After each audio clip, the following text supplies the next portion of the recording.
Hey guys, welcome back to our biochemistry series of Vijay Doctors. I am Omkar and today we'll be covering the topic interconversion of carbohydrates and fats. So let's begin.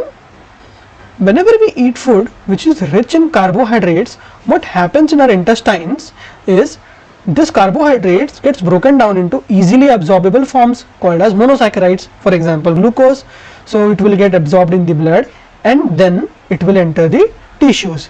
Now tissues will use this glucose for energy purpose, but will it be using all of the glucose? No, it will use only the glucose which is required by that time. But what about the rest remaining glucose? This extra glucose will be stored in your body in the form of glycogen in hepatic tissues, that is liver, as well as in muscular tissues. So can we say we have two types of glycogen, hepatic glycogen and muscular glycogen? Hepatic glycogen constitutes about 5% of the hepatic mass.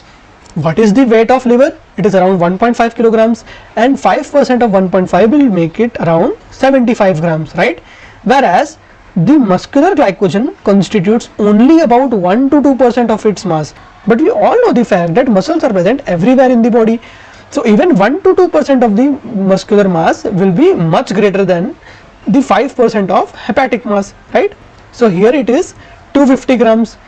In fact, in sports person and in athletes, the capacity can rise up to 750 grams also. But let's here talk about us generally. We don't have that much capacity. Only 250 grams will count. So this is the total 75 plus 250 grams. Suppose both the barrels of glycogens are filled now and we still have some extra glucose left. Then what about this? This extra glucose will be stored in the form of fats, and this conversion of non-lipid substances into a lipid molecule is called as de novo lipogenesis. Again, what is de novo lipogenesis? It is the formation of fatty acids or lipid molecule from non-lipid molecules like carbohydrates, for example glucose, right? Now all these three steps are governed by a single hormone called as insulin. This insulin was acting right from uptake of glucose inside the tissues up till its storage, right? But the story doesn't end here with the fatty acids.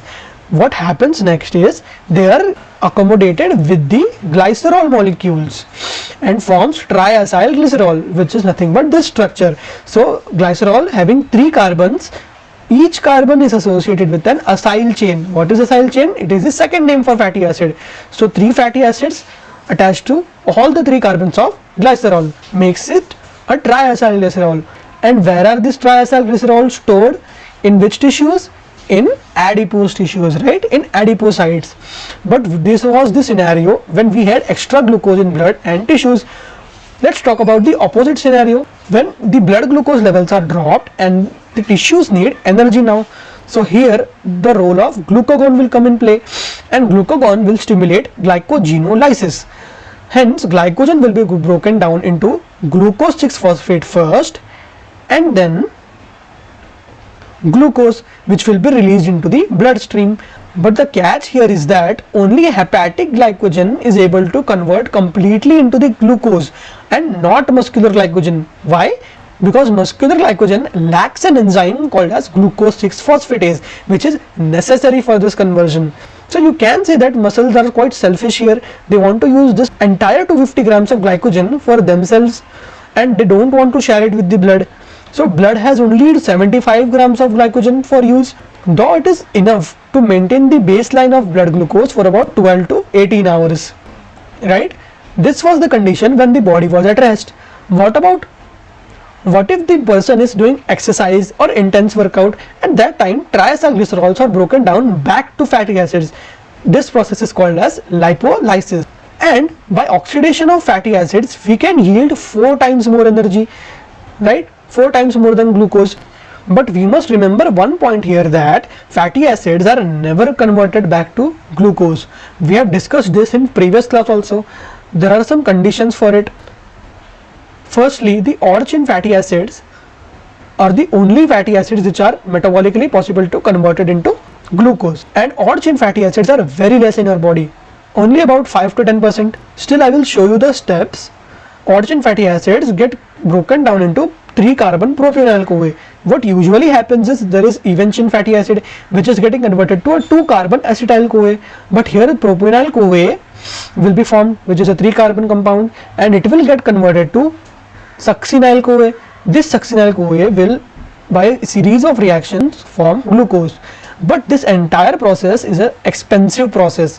Why? Because the energy which we get from the glucose is much less as compared to the energy which we have put in this entire process. Plus, when we can get the energy directly from burning the fatty acids, why are we even converting it into glucose at first place, right? This will be a totally idiotic process. I would say a donkey's work. In Hindi we call it as gadha mojari, and we don't want to do this gadha mojari, right? We are smart people. So what we have learned up till now, that carbohydrates can be converted to fats, but fats need not to be converted back to carbohydrate. So what shall we conclude by this? That carbohydrates are bad for our health, because eventually they are converting to fats only. So one should not consume carbs. Of course not. Carbs are something inevitable. It is present in every food. It is omnipresent. So you will be eating carbs one or the other way.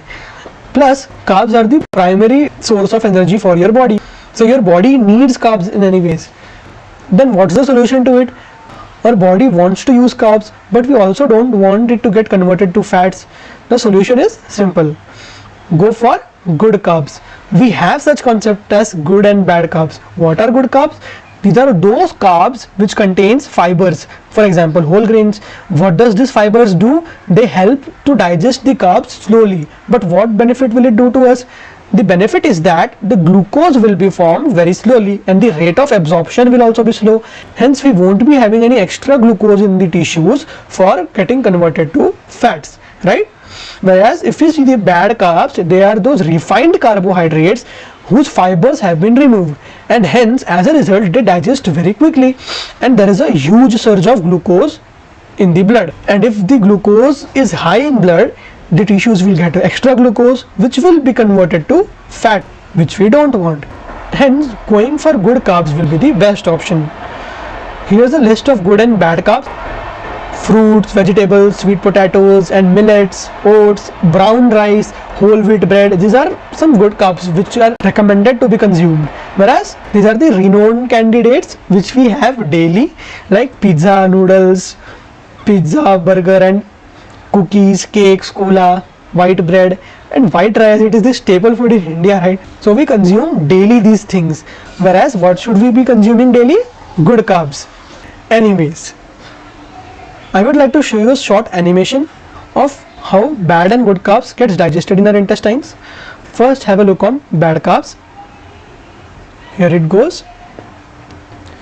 You can see how quickly it is getting digested, and it got finished also here. And there is a huge surge of glucose you can see in the blood, right? Due to this extra glucose, our fats will be produced. If you see good carbs digestion, the digestion is at a very slow pace, and see it is still getting digested further, roaming in the intestines. And here we have very less glucose, only the adequate ones which are required for the tissues for glycolysis only. So there won't be any extra glucose present for fat conversion. And this is very advantageous for us also, because we have lots of benefits through this. First of all, our hunger will be managed, right? Because if we have food already roaming inside the intestines, will you be hungry?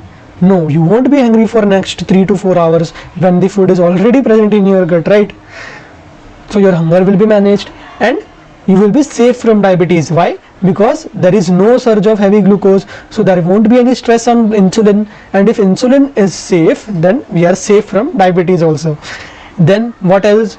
There will be no chances of obesity, because there is no extra glucose present for fat conversion. And also you can see that we are managing our hunger also, so there won't be any overeating case, and hence no obesity. One important thing you must note here is that we must add good amount of fats to our diet, like cheese, fatty fish, clarified butter also known as ghee, avocados, and oils like safflower oil and olive oil, groundnut oil.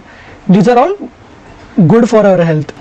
Rather than allowing our body to extract fats from carbohydrates through de novo lipogenesis, because that process is harmful as it produces palmitate. Palmitate is notoriously famous for many inflammatory processes and certain diseases. So it is better to get refrained from this process. What will happen if you don't include fats in your diet? Your body will automatically get dependent on this pathway for generation of bad fat, which is palmitate, and you don't want such harmful fats in your body, right? So it is better to give your body good fats through your diet, right? Now why am I telling this to you? Because whenever it comes to diet, we are the worst plan makers. What we do, we usually throw out these fats from our plate and we give more weightage to proteins. But in this race between fats and proteins, we totally forget about our small little carbohydrates, and they take advantage of us. How? If you are not eating fats, so as I said, the body will dependent on the de novo lipogenesis, and the carbohydrates will be used up for making fats. So your body is getting itself satisfied anyways. That's why it is the worst plan ever. So what should be the best diet plan? It should be this, where we have fats and proteins in high concentrations, whereas minimum amount of carbohydrates, and this minimum carbohydrates also should be of good carbs, right? So that's it for today. Please hit the like button below, share this video with your friends, and subscribe to our channel. Thank you.